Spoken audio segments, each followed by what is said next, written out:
కృపావార్త వర్తమానము విని దేవుని నామాన్ని మనం మహిమపరచుదాం.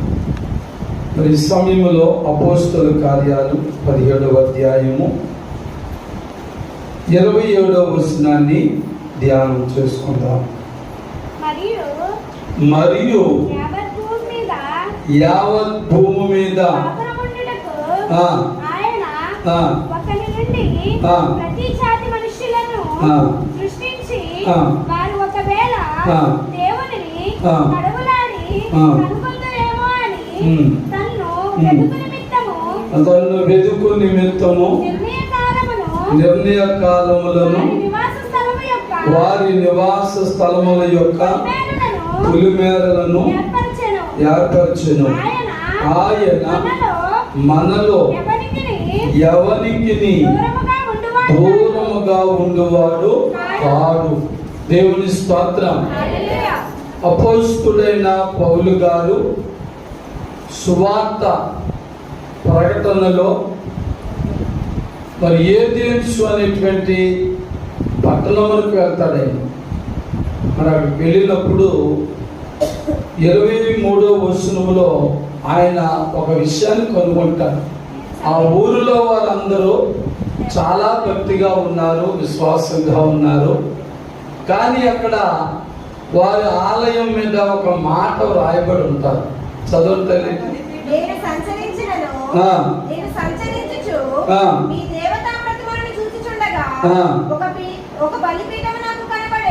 ఒక బలిపీఠము నాకు కనబడెను. దాని మీద తెలియబడని దేవునికి అని వ్రాయబడి ఉన్నది. కాబట్టి మీరు తెలియక దేని యందు భక్తి కలిగి ఉన్నారో దానిని నీకు ప్రచురపరుచుచున్నాను. దేవుని స్తోత్రం. ఒక విచిత్రమైనటువంటి బోర్డు లేక వ్రాత ఒక బలిపీఠం మీద లేక ఒక మందిరం లేక దేవాలయం మీద కనపడుతుంది పౌలు గారు. ఏమని? తెలియబడని దేవునికి అనేటువంటి ఒక మాట కనపడుతుంది. ఆలోచించాలి ప్రియులారా, ఈ లోకములో ఏ దేవాలయమునకైనా అలాంటి పేరు ఉంటుందా? చెప్పండి, ఉంటుందా? ఉండదు. ప్రతి క్రైస్తవ మందిరాలకైనా, హిందూ దేవాలయాలకైనా, మసీదులకైనా వాటికి కూడా ఒక పేరు అనేది ఉంటుంది. ఆ దేవునికి సంబంధించిన పేర్లు ఉంటాయి. కానీ ఇక్కడ పౌలు గారు ఏథెన్సు అనేటువంటి ఆ పట్టణంలో ఏమి పేరు కనుగొన్నాడంటే తెలియబడని దేవునికి. చాలా విచిత్రం ఉంది కదా మా చెప్పండి, విచిత్రం ఉందా? విచిత్రం ఉంది. పౌలు గారు ఆలోచించారు, వీళ్ళకి ఎలా సువార్త చెప్పాలి? ఈ అన్య జనాంగానికి దేవుడు యేసంటే ఎరగని ఈ ప్రజలకు ఎలాగ సువార్త అందించాలని ఆలోచించారు. ఆలోచిస్తే దేవుడు ఆయనకు ఒక మంచి ఆలోచన ఇచ్చాడు. ఆ మాట కింద చెప్తున్నాను. కాబట్టి మీరు తెలియక దేని యందు భక్తి కలిగి ఉన్నారో దానినే నేను మీకు ప్రచురించుచున్నానంట. దేవుని స్తోత్రం. మరి ఆయన ఎవరి గురించి చెప్పాడు చెప్పండి? ఇప్పుడు యేసుక్రీస్తు గురించి చెప్పారు. వారు పూజిస్తున్నారు, భక్తి చేస్తున్నారు, ఆరాధన చేస్తున్నారు. కానీ తెలియబడని దేవుని ఏ దేవుడో తెలియదు, భక్తి మాత్రం చేస్తున్నారు. దేవుని బిడ్డలారా, మరి ఇక్కడ ఒక మంచి ఆలోచన మనం లేక ప్రశ్న వేసుకోవాలి. మరి మనము కూడా చాలా సార్లు ఇలాంటి విచిత్రమైన భక్తి చేస్తుంటాం. చెప్పండి, విచిత్రమైన భక్తి మనం భూలోకంలో చాలా మంది చేస్తున్నారు. కానీ పిల్లరా, క్రైస్తవ బిడ్డలమైనటువంటి మనము దేవుని యొక్క లేఖనముల ప్రకారముగా మనము ఎవరిని ఆరాధిస్తున్నామో, ఎవరిని ప్రార్థించుచున్నామో, ఏ నామమును కనపరుచుచున్నామో అది మనము తెలుసుకుని ఉండాలి. దేవుని స్తోత్రం, హల్లెలూయా. మరి చాలా మంది ఈ రోజుల్లో కూడా మరి ఎవరైనా అమ్మాయి మందిరానికి ఎందుకు వెళ్తున్నావు, పలానా మిరపకాయల వీధిలో చర్చికి నువ్వు ఎందుకు వెళ్తున్నావు అంటే, ఏమోనండి అందరూ వెళ్తున్నారు నేను వెళ్తున్నాను. చెప్పండి, ఏమంటున్నావు? అందరూ వెళ్తున్నారు నేను వెళ్తున్నాను. మరి ఏంటి ఆ మందిరంలో ఉన్న విశేషత ఏంటి అంటే మనం చెప్పలేము. మరి మందిరం యొక్క విశేషత ఏంటి? ప్రభు అయిన యేసుక్రీస్తు వారే. దేవుని స్తోత్రం. ఏ క్రైస్తవ మందిరానికి క్రైస్తవ బిడ్డలు వచ్చినా, విశ్వాసులు వచ్చినా, దేవుని బిడ్డలు వచ్చినా, మరి మనము తెలుసుకోవలసినటువంటి గొప్ప సత్యం ఏంటంటే ప్రభు అయిన యేసుక్రీస్తుని ఆరాధించుట. దేవుని స్తోత్రం. ప్రభు యేసుక్రీస్తు వారిని ఆరాధించడం. మరి తెలియకుండా మరి నువ్వు ఆరాధిస్తున్న దేవుడెవరు, నువ్వు ప్రార్థిస్తున్న దేవుడెవరు ఆలోచించే. అందుకే ప్రార్థన ముగింపులో బైబిల్ చెప్తున్న గొప్ప మాట ఏంటంటే, ప్రార్థన చేసేటప్పుడు చాలా మంది ఆమె చెప్పరు. చెప్పండి, ప్రార్థన ప్రారంభిస్తారు కానీ వారికి ముగించడం తెలీదు. తెలియక అలా చేసుకుంటే ఎక్కడికో వెళ్ళిపోయి మౌనం అయిపోతున్నారు. నువ్వు 5 నిమిషాలు చేయి, పావు గంట చేయి, అరగంట చేయి, గంట చేయి, 2 గంటలు చేయి, రోజంతా చేయి. నువ్వు ప్రార్థన ముగించినప్పుడు యేసు నామములో ప్రార్థించుచున్నాము తండ్రి అని ఆమేన్ అన్నారు. హల్లెలూయా. మరి ఆ మాట మనం చెప్పకపోతే మరి నీ ప్రార్థన కూడా ఇదిగో ఈ ఏదెన్సు పట్టణంలో ఉన్న ప్రజలు తెలియబడిన దేవునికి ప్రార్థించినట్లుగా, తెలియబడిన దేవుని యందు భక్తి కలిగినట్లుగానే ఉంటారు. మరి అలాంటి వారు లేరా? ఇప్పుడైనా మనం తెలుసుకుందాం. మరి కృపావార్త వర్తమానం వినుడు ద్వారా ప్రార్థన చేసేటప్పుడు ఎలా చేస్తున్నాం, ప్రార్థన ముగించేటప్పుడు మరి ఏ నామమును బట్టి ముగిస్తున్నాం అనేది కూడా మనం జ్ఞాపకం చేసుకోవాలి. కనుక దేవుని బిడ్డలారా, మనం తెలియని దేవుని పూజిస్తలేదు, ప్రార్థిస్తలేదు. ఏంటి, ఎవరైనా ఉన్నారా అలాంటి వారు మన సంఘంలో? తెలియని దేవునికి ప్రార్థించేవారు ఎవరైనా ఉన్నారా? లేదు. ప్రతి ఒక్కరము కూడా ప్రభువైన యేసుక్రీస్తు వారు నా రక్షకుడని హృదయమునందు విశ్వాసముంచి నోటితో ఒప్పుకున్నవారమే. దేవుని స్తోత్రం, హల్లెలూయా. అంతేగాని తెలియబడని ప్రార్థన గాని, తెలియబడని దేవుని గాని మనం ప్రార్థించే వారము కాదు.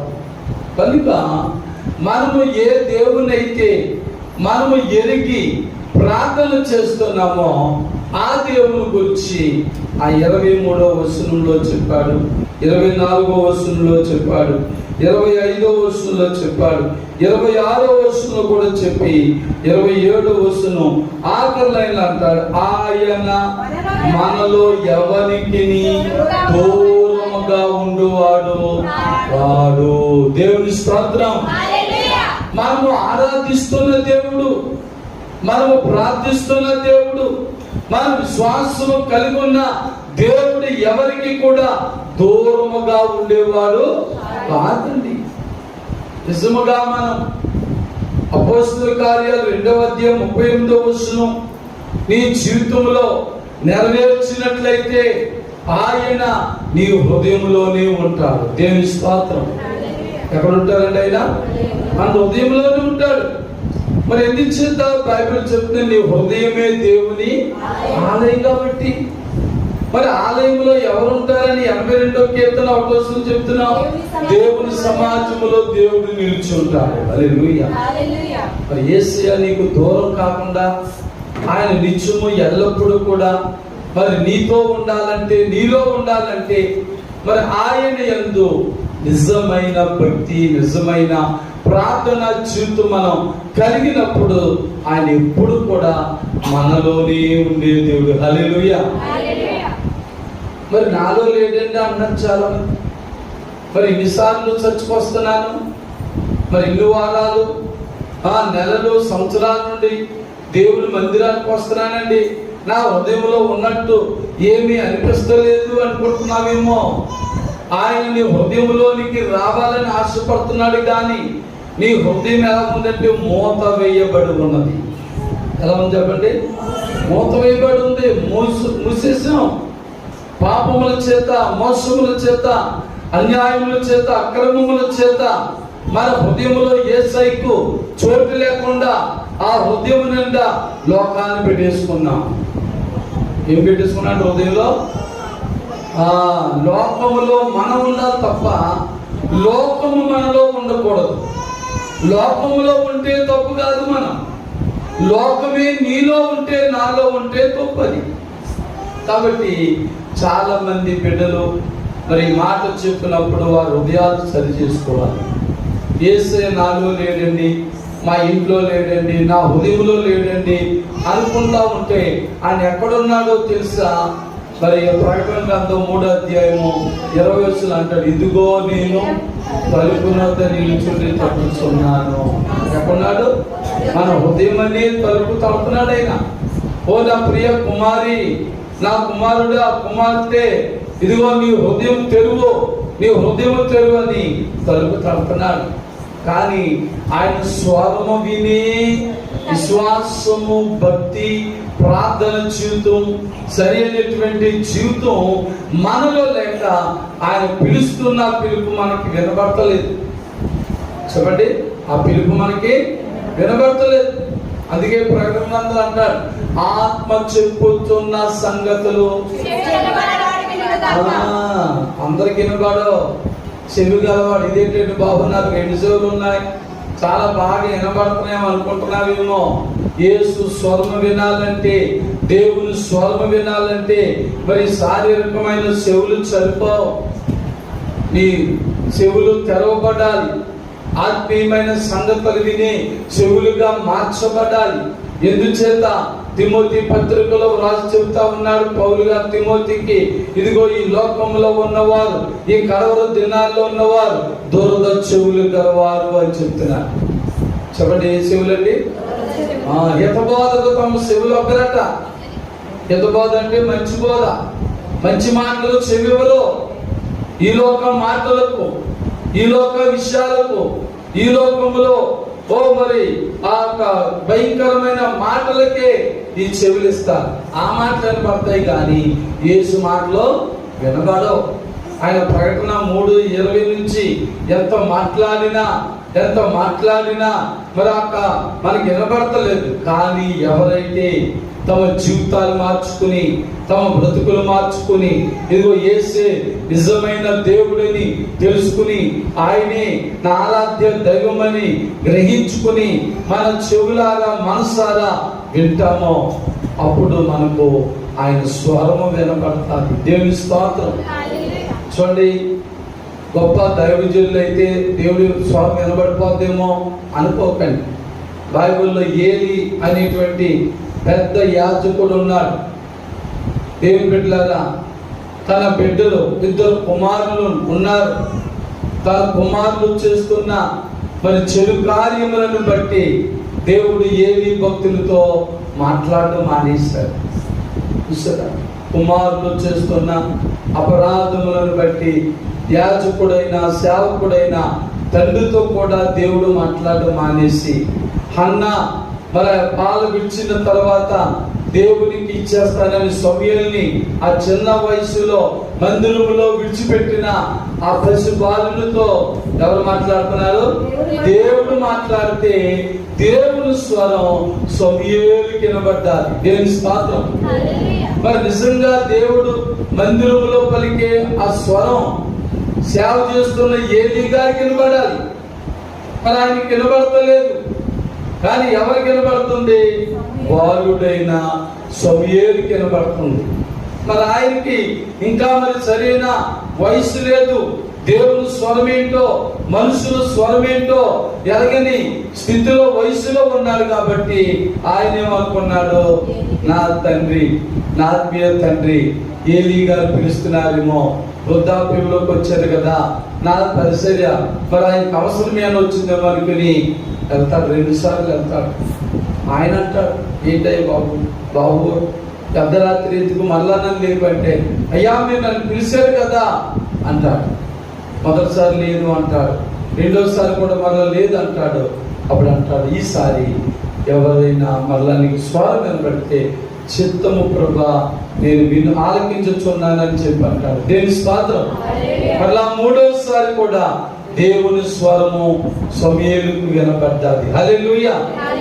ఎందుచేత పసిపిల్లల మనసులో భేదాలు, వ్యత్యాసాలు, ఇంకేమి కోపతాపాలు ఏముండవు. అందుకే కొత్త నిబంధనలో మరి శిష్యులందరూ కూడా గలిబిలవుతా ఉన్న సమయంలో ఒక చిన్న పిల్లవాడిని వారి మధ్యలో నిలవబెట్టి ఏమన్నాడు చెప్పండి ప్రభువారు? మీలో ఎవరైతే పసిపిల్ల మనసు కలిగి ఉంటారో వారి పరలోక రాజ్యంలో ఉంటారా బాబు గొప్ప. అందుగా నేను గొప్ప, నేను గొప్ప, ప్రభు ప్రేమిస్తున్నాడు కనుక నేను గొప్ప, నేను గొప్ప అంటే మీరు కాదు గొప్పలు. ఎవరు గొప్ప? చిన్న పిల్ల హృదయం గలవారు. ఎందుచేత ప్రభువారు చిన్నపిల్ల హృదయం కలిగి ఉండాలన్నాడు. చూడు, కోపం వస్తే తల్లిదండ్రులు మరి ఆ బిడ్డలను కొడతారు, తిడతారు. మరలా కానీ చేపున్నాక కొట్టేరు కదా దగ్గర రావడమనేస్తారా? కన్నబిడ్డలు రావడమనేస్తారా? మరలా వస్తారు అంటే అది మర్చిపోతారు. అది క్రైస్తవ బిడ్డలకు కూడా భేదాలైనా, వ్యత్యాసాలైన, కక్షలైనా, ద్వేషములైనా, అసూయలైనా అన్ని మర్చిపోవాలా. దేవుని స్తోత్రం. అంతేగాని ఎదురవుతున్న శోధనలు, ఎదురవుతున్న సమస్యలను బట్టి మనము మరి కక్షలు, భేదాలు పెంచేసుకుంటే ఏం పోగొట్టుకుంటామంటే దేవుని స్వరము వినడం పోగొట్టుకుంటాం. కాబట్టి ఏం పోగొట్టుకుంటాం? దేవుని స్వరము వినలేము. దేవుని స్వరం మనం వినకపోతే మరి ఆయనకు మనకు మధ్యలో అపరాధములు, పాపములు అడ్డుబండగా వచ్చినప్పుడు ఆయన మనకు దూరంగా ఉంటాడా, దగ్గరగా ఉంటాడా? దూరంగానే ఉంటాడు. కానీ ఏదేసు ప్రజలకు అపోస్తుడైన పౌలు గారు ఈ 17వ అధ్యాయం 27వ వచనం ఆఖరిలో ఏం చెప్పాడు? ఆయన మనలో ఎవరికి దూరముగా ఉండువాడు కాడు. దేవుని స్తోత్రం చెప్తాం. హల్లెలూయా. అది ఒకవేళ నీకైనా నాకైనా దేవుడు దూరం అవుతున్నాడు అంటే అది దేవుడు తప్పు కాదు. మరి యెషయా గ్రంథం 59వ అధ్యాయం 1-2 వచనముల ప్రకారముగా మన అపరాధములు, మన దోషములు ప్రభుకి మనకు కూడా అడ్డంగా వస్తున్నాయి కాబట్టి ఆయన మన స్వరం వెళ్ళకపోతున్నాడు, ఆయన స్వరం మనం వెళ్ళకపోతున్నాం. కానీ ఆ ప్రకటన 3:20లో చెప్పిన ప్రకారంగా ఆయన తలుపు తట్టినప్పుడు ఎవరైతే ఆయన స్వరం విని తలుపు తీస్తారో ఆయన ఏమన్నాడు చెప్పండి? నేను వారి యొద్దకు వచ్చి వారితో నేను నాతో వారును భోజనం చేస్తున్నాను. అంటే ఇప్పుడు చెప్పండి, ఆయన మనకు దగ్గరగా ఉన్నట్ట, దూరంగా ఉన్నట్ట? నీ హృదయం అనే తలుపు తెరిచి ప్రభువారిని ఆహ్వానిస్తే ఆయన ఎప్పుడు కూడా నీకు దగ్గరగానే ఉంటాడు. దేవుని స్తోత్రం. ఆయన దూరముగా ఉండేవాడు కాదు, దూరముగా ఉండేటువంటి దేవుడు అసలే కాదైనా. మరి ఇశ్రాయేలు 40 దినములు వారు నడిచినప్పుడు పగలు మేఘ స్తంభం వలె, రాత్రులు అగ్ని స్తంభం వలె వారికి తోడుగానే ఉన్నాడు, వారికి దగ్గరగానే ఉన్నాడు. వారికి ఏ లోటు వచ్చినా నీళ్ళు కావాలన్నప్పుడు నీళ్ళనిచ్చేవాడు, ఆహారం కావాలనుకున్నప్పుడు ఆకాశం నుండి మన్నాను కురిపించేవాడు. వారు రోజు కూడా మరి ఇదిగో కాయగూరల భోజనం చేయలేకపోతున్నామంటే పూరేడు పిట్టలు కురిపించి ఆయనకు వారికి కావలసిన శాకాహారం, మాంసాహారం అన్ని రకముల భోజనాలు పెట్టారు. దేవుని స్తోత్రం. ఎందుచేత? దూరంగా ఉన్నాడు కాబట్టి, దగ్గరగా ఉన్నాడు కాబట్టి. దగ్గరగా ఉన్నాడు కాబట్టి ఏది అడిగితే అది ఆయన వినేవాడు, ఏం కావాలంటే అది ఇచ్చేవాడు, వారు ఏం ఆశపడుతుంటే అది ఇచ్చేవాడు. ఇందుచేత కీర్తనకారుడు ఏమంటాడు? ఆశపడు ప్రాణమును తృప్తిపరిచే దేవుడైనా.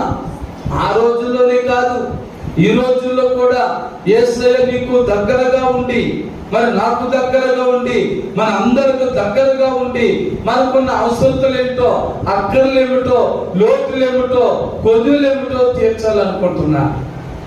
కనుక ఆయన అనగా ప్రభు యేసుక్రీస్తు వారు నీకు దగ్గరగా ఉన్నారా, దూరముగా ఉన్నారా? పౌలు గారు చెప్తున్నారు, మనలో ప్రతి వారికి కూడా ఆయన దగ్గరగా ఉండేవాడే కానీ దూరంగా ఉండేవాడు కాదు అని చెప్తున్నాడు. ఒకవేళ ప్రభు మనకు దూరం అయ్యాడంటే ప్రభు కారణం కాదు. చెప్పండి, ప్రభు కారణం మనమే. మరి ఇస్కరియోతు యోధ యేసుకు దూరం అయ్యాడంటే యేసు కారణం, ఇస్కరియోతు యోధ చెప్పండి, యోధయే. ఇప్పుడు కూడా ఆయన పొమ్మనలేదు, ఆడు బుద్ధి తెలుసు, ఆడు స్వభావం తెలుసు. ఎందుచేత బైబిల్ చెప్తూ హృదయ రహస్యములు ఎరిగిన దేవుడు మన యేసయ్య. దేవుని స్తోత్రం. మరి అప్పుడు యోధా గారి మనసు తెలియదా?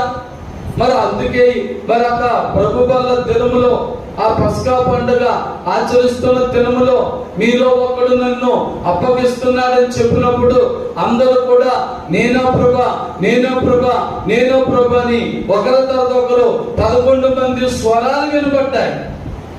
ఇస్కరియోతు యోధ స్వరం ఎలా వినబడ్డది? మాటలోనే అర్థమైపోయింది కదా, నేను కాదు కదా ప్రభు అంటే అర్థం చేసుకోండి. అప్పుడు మరి అక్కడ శిష్యులకు అర్థం అవ్వకుండా ప్రభుతో చెప్పాడు, శిష్యులు కూడా అర్థం అవ్వకుండా యోధా గారికి అర్థం అన్నట్లుగా ప్రభు అన్నాడు, అది నీకే తెలియదు యోధా అన్నాడు. దేవుని స్తోత్రం. వీళ్ళదా మనకు తెలుసు యేసే మనకు దూరంగా ఉన్నాడా, దగ్గరగా ఉన్నాడా లేదనేది ఎవరు తెలుసు? ఎవరికి వారికే తెలుసు. నీ క్రియలను బట్టి, నీ ఆలోచనలు బట్టి, నీ ప్రవర్తన బట్టి, నీ ఉద్దేశములు బట్టి, నీ తలంపులను బట్టి దేవుడు నీకు దగ్గరగా ఉన్నాడా, దూరంగా ఉన్నాడా నీకు తెలిసిపోద్ది. కానీ మనం ఒప్పుకోం. దేవుని స్తోత్రం. నేను ఫలానా అపరాధం చేస్తాను, అందుచేత దేవుడు నాకు దూరంగా ఉన్నాడు, నేను మేలు పొందలేకపోతున్నాను, స్వస్థత పొందలేకపోతున్నాను, ఆశీర్వాదాలు పొందలేకపోతున్నానని ఒప్పుకుంటే మన సీనియారిటీ దెబ్బతింటుందండి. నీవు ఇన్నాళ్ళు బట్టి, ఇన్ని సంవత్సరాలు బట్టి యేసుని నమ్ముకుని ఏంటి ఈ అపరాధం చేస్తున్నావా, ఈ పొరపాట్లు చేస్తున్నావా అని తోటి విశ్వాసులు అంటారేమోనని దాన్ని మనం హృదయంలోనే కప్పేసుకుంటాం. పరమజ్ఞాని సొలొమోను అన్నాడు, అతిక్రమమును దాచిపెట్టువాడు వర్ధిల్లడు గాని దాన్ని ఒప్పుకోవాలి, రెండోది విడిచిపెట్టాలి. ఒప్పుకొని విడిచిపెట్టువాడు కనికరం పొందుతాడు. దేవుని స్తోత్రం. మరి ఎప్పుడైతే నీ పాపాన్ని విడిచిపెట్టి ప్రభు దగ్గర ఒప్పేసుకుని దాన్ని విడిచిపెట్టేసావో దేవుని బిడ్డలారా యేసయ్య నీకు దగ్గరగానే ఉంటాడు. హల్లెలూయా. కాబట్టి నీకు నాకు ఈ కృపావార్త వర్తమానం వినిచున్న ప్రతి వారికి కూడా ఆయన ఎక్కడ ఉంటారో చెప్పండి, దగ్గరగానే ఉంటారు. అదే మాట తెలియబడిన దేవుని కలి ఆ భక్తి చేస్తున్న ఏదేసు పట్టణస్థులకు యేసు క్రీస్తు వారిని గురించి పౌలు గారు చాలా చక్కగా మరి మాటలు చెప్పినప్పుడు వారు అంగీకరించారు. యేసే దేవుడని, యేసే ప్రభు అని, యేసే రక్షకుడని వారు అంగీకరించారు. దేవుని స్తోత్రం. కనుక ఇంకా మనలో ఈ మాటలు వింటున్న వారు ఇంకా ఎవరైనా ప్రభు యేసు క్రీస్తు వారిని మనసారా హృదయపూర్వకంగా అంగీకరించిన వారు ఉంటే ఇప్పుడే మనము కూడా అంగీకరించాలి తప్ప ఇస్కరియోతు యోధాల దూరం అయిపోతే శోధనలు పొందుతాం, శ్రమలు పొందుతాం, కష్టాలు పొందుతాం, సమస్యలు పొందుతాం. మరి యేసుకు దూరమైన యోధా గారు ఏమైనా శాంతి సమాధానాలతో ఉన్నాడండి? శాంతి సమాధానాల కోసం చాలా చోట్ల తిరిగారు, చాలా చోట్ల తిరిగారు. ఎక్కడ తిరిగినా శాంతి సమాధానం దొరకట, ఎవరు ఏమనుకుంటూ కానీ తనకు తానే ఆత్మహత్య చేసుకున్నాడు. దీని బిడ్డలారా గమనించండి, ప్రభు ఉద్దేశం యోధా గారు అలాగే ఉండిపోయి ఉరి వేసుకుని చచ్చిపోవాలని దేవుని చిత్తం కాదు. ప్రతి వారు కూడా మారు మనసు పొందాలి. పేతురు పత్రికలు అంటారు, అంతటా అందరూ మారు మనసు పొందాలని దేవుడు ఇచ్చేయించుచున్నాడు. హల్లెలూయా. మరి కడవరి దినాల్లో నీవైనా నేనైనా దేవునికి ఇంకా దూరముగా ఉండే ఆ తలంపులు కానీ ఆలోచనలు కానీ ఉంటే ఇప్పటికైనా మనం ఏం తప్పులేదు. అయ్యబాబా నేను పాస్టర్ గారిని, అయ్యబాబా నేను సీనియర్ విశ్వాసిని, మరలా నేను మారు మనసు పొందడం ఏంటి అనుకోవద్దు. ఒక మాట చెప్పి ముగిస్తా. ప్రకటన గ్రంథంలో ఏమన్నాడు భక్తుడు? నీవు ఏ స్థితిలో పడితివో ఆ స్థితిలో ఒకసారి జ్ఞాపకం చేసుకోవాలి, మారు మనసు పొందాలి. తర్వాత ఆ మొదటి క్రియ అంటే నువ్వు బాప్తిస్మం పొందినప్పుడు ఎలాంటి భక్తుడైతే దేవుడితో ఎంత దగ్గరగా ఉండి దేవుని సన్నిధికి ఎంత క్రమముగా వచ్చి దేవుని ఆత్మతో సత్యముతో ఆరాధించవో ఆ మొదటి క్రియలు మరలా చేయమన్నాడు. దేవుని స్తోత్రం. క్రైస్తవ బిడ్డలకు ఒక క్షమాపణ దేవుడు ఇచ్చాడు. ఎందుకంటే బైబిల్లో మానవ మాత్రులుగా పడిపోతాం. దావీదు గొప్ప భక్తుడు, నీకంటే నాకంటే గొప్ప భక్తి. దినమునకు 7 మార్లు ప్రార్థన చేసే అనుభవం కలిగిన అలాంటి మహా గొప్ప దావీదు గారి ఒకానొక దినములో పాపంలో పడిపోయాడు. కానీ పాపంలో ఉండలేదు.